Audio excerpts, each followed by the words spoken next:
साथ छोड़ जाने वाले जिंदगी के किसी मोड़ पर मिल जाते हैं, मगर जो दुनिया छोड़ दें, बिछड़ जाएं, वो किसी मोड़ पर नहीं मिलते। बस सांस मुनक़ता होने के बाद ही उनसे मिला जा सकता है। ये सोचते ईद की नमाज पढ़कर वो कब्रिस्तान की तरफ जा रहा था, जहां चंद दिन पहले ही उसने अपने हाथों से मां को सुपुर्द खाक किया था। उसे मां से बहुत सी बातें करनी थीं, गले लगना था, माथे पर बोसा लेना था, मां का चेहरा चूमना था। वो मां की कब्र के पास बैठा, नए कपड़े तन किए हुए। उसकी मां ने अपने हाथों से ये सूट सिलाई करके रखा था, मगर क्या मालूम था ये आखिरी सूट होगा। मां की इतनी शिद्दत से याद आ गई कि आंसुओं का सैलाब उमड़ आया था।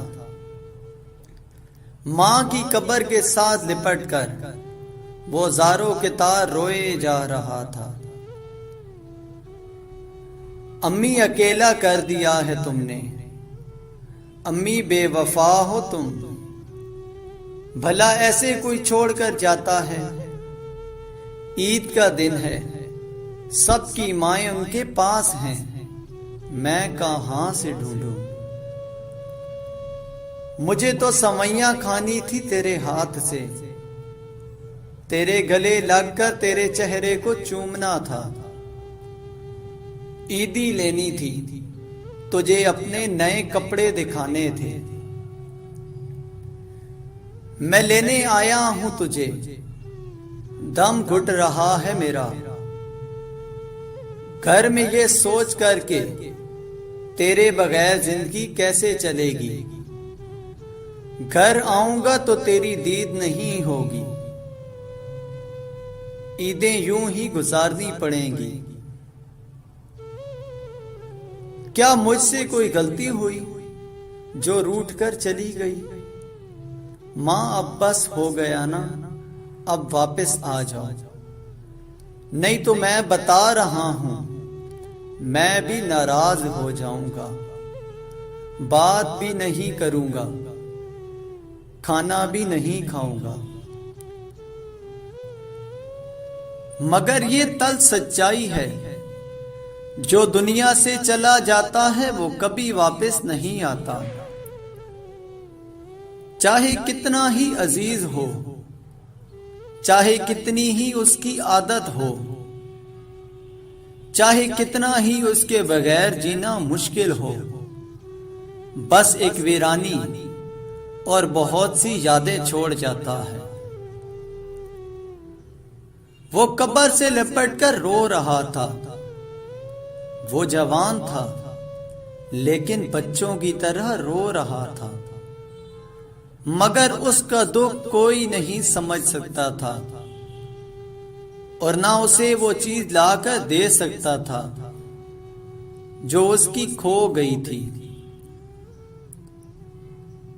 अल्लाह पाक ने ऐसा रिश्ता मां की सूरत में पैदा किया है। जन्नत की छांव का दुनिया के ऊपर रूप है मां की जात। अल्लाह पाक ने अपनी रहमतों को अगर कोई सूरत दी है तो वो मां का रूप है। मां के सीने में वो तड़पती हुई ममता और मोहब्बत के वो पिघलते हुए जज्बात रखे गए हैं कि दुनिया में मां के प्यार का कोई बदल नहीं है। आज कोई भी चीज आप खरीदने निकलें तो यकीन के साथ आप नहीं कह सकते कि ये खालिस है, लेकिन एक चीज आज भी मिलावट से पाक है और वो मां का प्यार है। उजड़े बागों में बहार नहीं आती, सूखे फूलों में निखार नहीं आती। गुजर जाती है जिंदगी अंगारों पर, मां बिछड़ जाए तो बार बार नहीं आती। मां एक ऐसा मोहब्बत करने वाला और वफादार रिश्ता है जो अपनी औलाद की खातिर अपने भाई बहनों से भी लड़ने पर आमादा हो जाती है।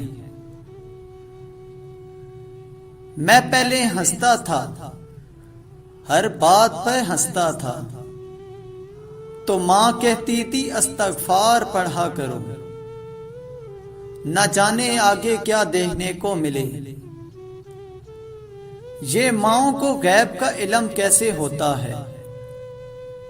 मां सच कहती थी, अब वाकिया हंसने से डर लगता है। जो मां से महरूम हो जाते हैं वही बता सकते हैं कि उन्होंने क्या खोया और जिंदगी के मानी उनके लिए कैसे तब्दील हुए। कितना मुश्किल होता है उन लोगों से बिछड़ना जिनके साथ जिंदगी के कुछ लम्हे गुजरे हों। वो खूबसूरत लम्हे, मुस्कुराहटें, वो हंसी मजाक, वो कह के सिर्फ एक खूबसूरत याद बन जाती है।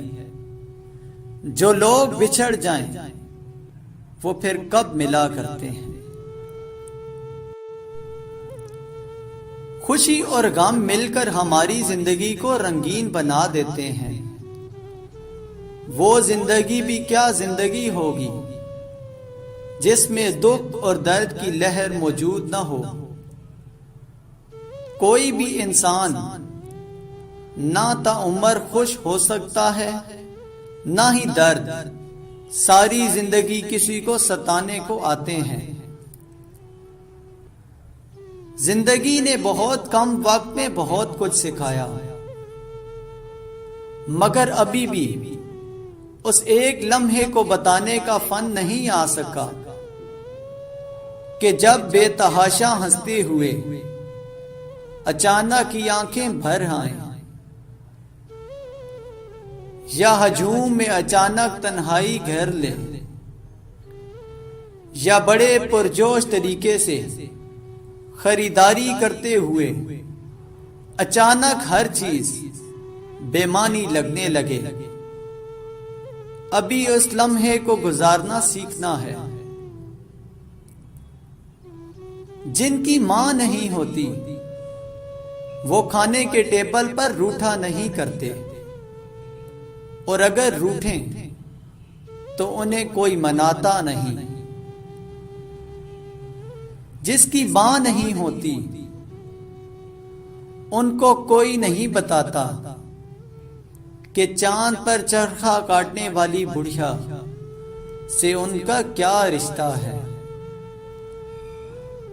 जिनकी मां नहीं होती घर से निकले तो जमाने की धूप से बचने के लिए उन्हें दुआओं की छतरी दस्तयाब नहीं होती। जिनकी मां नहीं होती उन्हें देर से घर आने पर दरवाजा खुला नहीं मिलता। अगर किसी रोज अर्श वाला मुझे मिले और पूछे बताओ क्या चाहते हो, मुझसे जो मांग लोगे अता करूंगा। मैं सर झुकाकर उसे कहूंगा तू जैसे रखेगा खुश रहूंगा। बस एक हंसती सवाल रखना, तू मेरी मां का ख्याल रखना। मैं पहले हंसता था, हर बात पे हंसता था, तो मां कहती थी इस्तगफार पढ़ा करो, न जाने आगे क्या देखने को मिले।